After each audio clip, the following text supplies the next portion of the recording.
Assalamualaikum warahmatullahi wabarakatuh. Berjumpa lagi di channel kelasku online. Belajar menyenangkan kapan saja dan di mana saja. Baik teman-teman, selamat karena ada sekitar 400-an orang yang dinyatakan lolos atau lulus ketika mengikuti menulis modul tingkat dasar dari kurang lebih 1000 peserta. Jadi sangat banyak yang mengikuti, yang lolos sekitar 400-an. Nah, dari 400 orang inilah yang nanti akan lanjut pada pelatihan modul yang tingkat lanjut. Nah, hari ini kita akan mulai. Saya akan memberikan semacam rasionalisasi dulu atau semacam pengantar atau kerangka pikir mengapa menulis modul itu harus terintegrasi dengan YouTube, sehingga teman-teman nanti memiliki gambaran dan tidak blank ketika mengikuti pelatihan ini, sehingga nanti ke depan teman-teman sudah punya impian, sudah punya rencana untuk mengembangkan sendiri modul yang terintegrasi dengan YouTube pada mapel masing-masing. Nah, di era pandemi ini hal yang memang sangat diperlukan ketika kita tidak diizinkan untuk melakukan pembelajaran tatap muka. Ya tentu dengan segala opsi tergantung pada daerah masing-masing yang berada di tempat tinggal teman-teman. Nah, ini akan menjadi sangat efektif. Pelatihan ini didukung oleh keadaan yang memang seperti ini. Baik, sebagai pengantar di dalam pertemuan yang ke-10 ini, kenapa saya ingin melanjutkan? Karena pelatihan ini merupakan rangkaian dari pelatihan modul yang tingkat dasar. Sehingga di sini saya beri angka 10, bukan pertemuan 1. Sehingga nanti pelatihan modul ini nanti akan terus continue, artinya berlanjut dan tidak ada yang terputus dengan pertemuan yang kemarin. Dan itu memang tujuannya.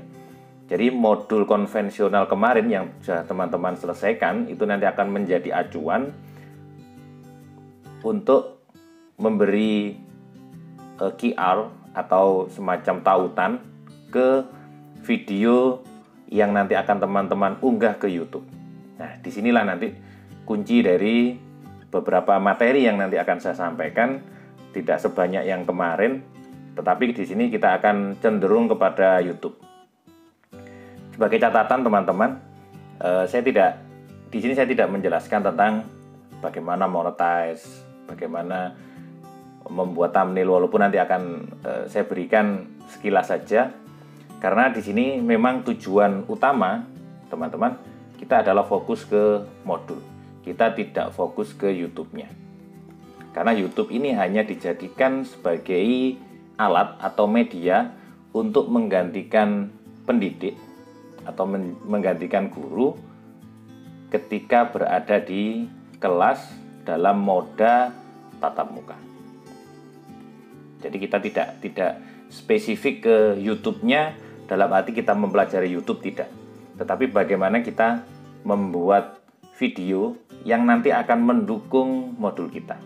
Ya, itu yang perlu teman-teman pahami. Tetapi jika nanti ada ide misalnya saling subscribe atau saling menonton, dan itu akan menjadi perhatian yang lain atau urusan yang lain yang di luar dari materi ini. Walaupun nanti kita bisa berdiskusi panjang lebar tentang bagaimana mengembangkan YouTube di samping sebagai media pembelajaran, juga nanti akan dijadikan sebagai sumber penghasilan. Baik teman-teman, di pertemuan yang ke-10 ini saya coba agak singkat menjelaskan tentang mengapa YouTube. Jadi mengapa YouTube? Jadi ini saya akan menjelaskan semacam logika berpikirnya. Saya beri kata sebuah pengantar. Jadi sebelum nanti kita ke materi utamanya. Baik, kita akan berefleksi dulu ketika kita sebagai seorang pendidik. Tentu teman-teman pernah dijuluki sebagai SH, teman-teman. Ya, SH. Apa itu SH? Kalau dalam bahasa Jawa namanya Sobo Hotel. Atau ini adalah sebuah istilah yang digunakan bagi teman-teman guru yang sering mengikuti diklat. Kalau dulu masih ada diklat tatap muka dan sering, saya pernah keluar 3-4 bulan untuk mengikuti keahlian ganda, dan itu juga saya harus meninggalkan kelas ketika saya mengikuti keahlian ganda yang hampir waktu itu sekitar 4 bulan. Nah, ini sebuah refleksi bagi saya sendiri dan bagi teman-teman semua. Jadi guru terkadang atau bahkan sering, kalau bagi saya sering, meninggalkan pembelajaran tatap muka, entah apapun alasannya. Ya tentu dengan alasan yang konstitusional, artinya resmi, yang kita sebagai seorang pengajar atau sebagai seorang pendidik ya tentu tidak meninggalkan kelas atau meninggalkan tatap muka pada saat keadaan normal. Ya, di sini saya berbicara dalam keadaan normal. Artinya apa? Tidak masa pandemi, teman-teman. Yang kedua, teman-teman, guru juga punya hak mengembangkan diri. Nah, ini adalah sebuah dilema ketika di sisi lain kita harus memenuhi kewajiban kita sebagai seorang pendidik hadir di kelas, tapi di sisi lain kita juga harus mengembangkan diri. Dan alhamdulillah sekarang banyak pengembangan diri yang tidak mengganggu pembelajaran kita.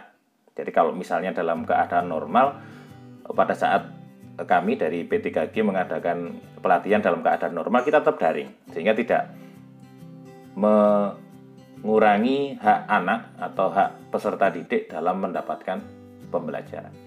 Nah, ini tentu dulu sebelum pandemi kita harus keluar mengikuti pengembangan diri secara tatap muka.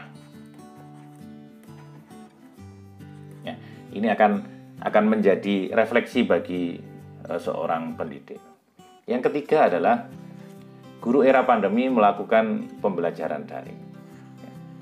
Hari ini kita dipaksa oleh keadaan untuk melakukan pembelajaran daring. Pembelajaran daring artinya tidak ada tatap muka di dalam pembelajaran di era pandemi. Walaupun tatap muka itu bisa tergantikan oleh video conference. Artinya apa? Tatap muka yang dimaksud di sini adalah antara pendidik dan peserta didik itu saling berhadapan di dalam satu ruangan, bukan virtual tapi real. Nah, ini akan menjadi beda pengertiannya. Tetapi tidak ditutup kemungkinan, tidak tertutup kemungkinan ketika kita menggunakan Zoom misalnya atau Webex itu bisa menggantikan tatap muka. Iya, tetapi secara emosional antara pendidik dan peserta didik tidak memiliki ikatan. Karena ketika kita ada di dalam kelas misalnya, kelas nyata, bukan kelas virtual, kita akan menggunakan gestur-gestur atau bahasa tubuh untuk menjelaskan sesuatu. Dan itu akan menambah pemahaman siswa atau pemahaman peserta didik. Nah, di era pandemi ini kita dipaksa untuk melakukan pembelajaran daring. Nah, ini akan menjadi sebuah refleksi bagi kita. Yang selanjutnya, tentu teman-teman pernah berpikir bahwa jam tatap muka kita yang sudah ditentukan oleh kurikulum itu kurang. Kenapa? Karena materinya sangat banyak. Ini saya alami di materi fisika. Walaupun ada di kelas 10, kalau di saya ada program keahlian multimedia, ini materinya adalah materi rangkuman atau ringkasan dari kelas 10 sampai kelas 12. Dengan tingkat kognitif yang dimiliki anak SMP yang baru naik ke SMK. Coba bayangkan. Ini sangat berbeda dengan teman-teman yang ada di SMA misalnya. Kalau di SMA, fisika itu sudah terstruktur. Materi kelas 10, kelas 11, dan kelas 12. Di SMK beda. Materi kelas 10 sampai kelas 12 yang ada di SMA itu dirangkum menjadi materi fisika di kelas 10 multimedia atau di SMK. Nah, ini menjadi permasalahan tersendiri. Tentu teman-teman pernah mengalami pelajaran matematika misalnya, atau pelajaran yang lain misalnya di SMK yang produktif misalnya. Nah, ini menjadi refleksi bagi kita sebagai seorang pendidik. Nah, disinilah YouTube sebagai media bantuan kita. Jadi YouTube sebagai media bantuan. Kenapa saya sebut dengan bantuan? Karena boleh dipakai, boleh tidak. Tetapi kalau efektif, kenapa tidak dipakai? Ini akan menjadi sebuah jalan keluar atau solusi bagi kita ketika refleksi tadi kita lakukan. Nah, kenapa YouTube? Kita akan coba analisis. YouTube itu adalah sebuah gerakan revolusioner menurut saya yang ada di dunia digital. YouTube sebagai laman berbagi video yang sudah sangat terkenal, siapapun akan kenal, dan banyak penggunanya. Kalau teman-teman membeli gawai cerdas atau gawai pintar, pasti ada YouTube-nya. Pasti ada YouTube-nya. Kecuali merek-merek yang memang tidak diizinkan oleh YouTube. Contohnya Huawei. Ya, jadi semua orang itu mengenal apa itu YouTube. Yang kedua, setiap gawai pintar itu pasti ada aplikasi YouTube-nya. Nah, pasti tentu teman-teman kalau pakai gawai yang bersistem operasi Android, ya tentu yang iOS juga ada, bisa dipasang aplikasi YouTube. Nah, bahkan YouTube sudah menggantikan TV, ya sudah menggantikan TV ketika orang ingin menikmati hiburan, film dan seterusnya. Bahkan orang akan lebih nyaman menggunakan YouTube karena dalam tanda kutip bebas iklan. Yang kedua, kita bisa melihat film yang berseri-seri misalnya di dalam satu waktu. Kalau di TV misalnya kita nunggu minggu depan bahkan atau besok, dan itu menjadi menjadi rasa penasaran kita yang sangat luar biasa. Nah, itu kelebihan dari YouTube. Yang ketiga, teman-teman, mudah diakses dan dapat ditonton secara online atau daring maupun secara offline atau luring. Jadi teman-teman bisa mengunduh dulu, ya nanti ditonton pada saat kita ada waktu atau saat senggang. Nah, itu dapat dilakukan di YouTube. Mudah diakses, ya. Ya tentu dengan segala kekurangannya, yaitu memang data yang kita gunakan akan jauh lebih besar. Makanya direkomendasikan kalau melihat YouTube itu menggunakan WiFi, atau paket datanya unlimited YouTube misalnya, banyak sekarang.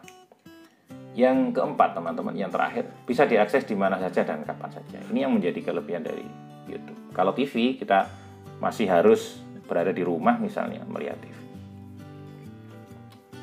Nah, ini adalah bagian yang terakhir, teman-teman, di kata pengantar kali ini atau di pengantar pertemuan kali ini. Apa hubungannya YouTube dengan modul, teman-teman? Saya ingin coba merasionalisasikan di sini, teman. Modul, sebagaimana yang kita bahas di pelatihan tingkat dasar kemarin, saya selalu menekankan bahwa modul itu adalah bahan ajar mandiri. Ya, bahan ajar mandiri. Jadi modul itu sebenarnya tidak ada bantuan dari apapun kecuali modul cetak yang, kalau dalam bentuk cetak, teman-teman, modul cetak yang kita bagikan ke peserta didik. Jadi tidak ada bantuan apapun. Makanya modul dibuat selengkap mungkin. Sehingga ketika peserta didik menggunakan atau pengguna modul itu menggunakan modul, maka dia akan langsung bisa memahami dari apa yang dijelaskan di dalam modul. Modul itu didesain tanpa tatap muka, teman-teman. Jadi modul itu didesain tanpa tatap muka. Sehingga memang kemandirian di sini yang ditekankan ketika menggunakan modul. Yang selanjutnya, peserta didik tidak menerima penjelasan lebih di sini maksud saya. Bisa tentang materinya. Jadi penjelasan tentang materinya. Kalau kita tatap muka, kita bisa di kelas menjelaskan buku yang dipegang oleh peserta didik, kita menjelaskan di depan, peserta didik menjadi memahami apa yang dibaca. Latihan soal misalnya, terutama teman-teman fisika, kimia, biologi bahkan, atau fisik. Pembahasan soal, sehingga peserta didik akan menjadi tahu kenapa modul itu harus disertai dengan pembahasan. Ini adalah fungsinya. Nah, YouTube itu hadir sebagai pengganti pendidik dalam pembelajaran tatap muka. Disinilah bantuan YouTube untuk mengatasi kekurangan dari modul, teman-teman. Sehingga ketika tanpa tatap muka ini bisa digantikan, kehadiran pendidik itu bisa digantikan dengan adanya YouTube. Nah, apa bedanya nanti YouTube dengan peserta didik setelah ini, teman-teman? di poin berikutnya.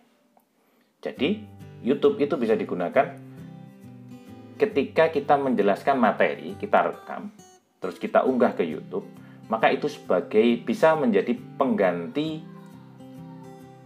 tatap muka ketika kita berada di dalam kelas.